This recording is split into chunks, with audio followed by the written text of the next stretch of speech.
Okay, here's the paints we're going to be using for the next few sessions at any rate. I've got my cadmium yellow, raw sienna, cadmium red, light red, good old burnt sienna again, ultramarine of course, are two main colors, and Prussian, and the alkylid titanium white. Pretty much the same palette I always use. And here's our army of brushes. And again, I've got a few brand new ones thrown in the mix there. That'll be fun to get to later, but we'll be starting off with the bigger flats and blending brushes as we start with the sky. Okay, now the next step for me was getting this transferred to canvas, and I have this picture here of my transfer set up. This is just my laptop running into a projector. I take it into a dark room, and all I'm doing is getting the outlines of the objects. Careful to get my perspective lines all parallel and everything with the horizon. But not a whole lot of detail. You don't need much, just basically where things are going. I'm hoping you can see that.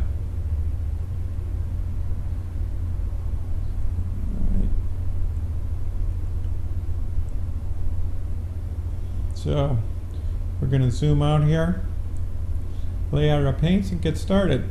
Okay, I'm going to start with the sky here, so I'm just going to lay out what I need to get started. So we've got some titanium white,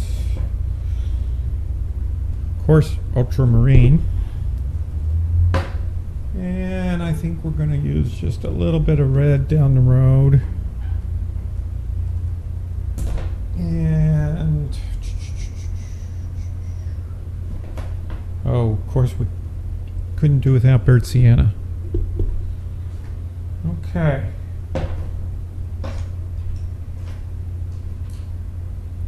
Yeah, I'm going to start with a number 12 flat here that's pretty well been broken in. It's good for scumbling, and it's not sharp anymore, but it's good for cloud masses.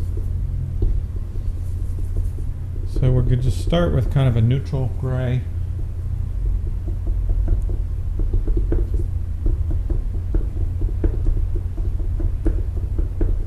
Almost a very light violet.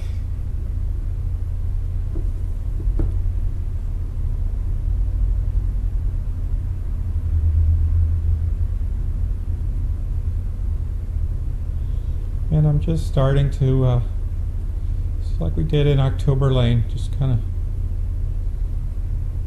of block in the shapes of the clouds.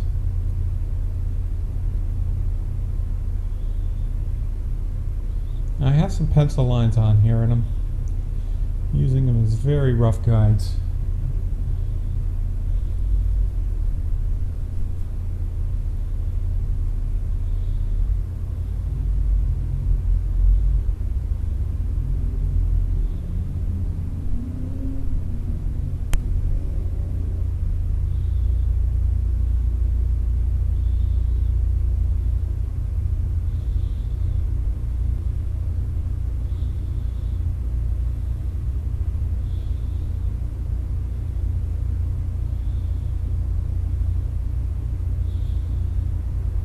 Okay, and we have a couple over here, this little guy over here.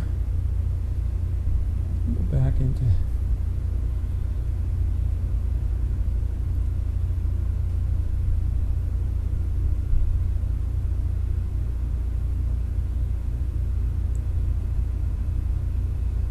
as the paint starts running off on the brush. That's when you go out and work on your little wispies out at the end. And then with a full load, go back into the meatier part where we want it to be a little more opaque.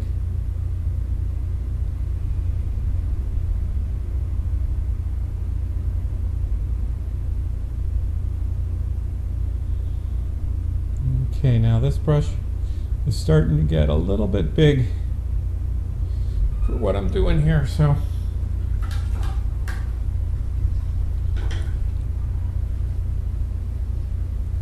gonna drop down to a, what do I have here? Oh, a number 2 angled brush.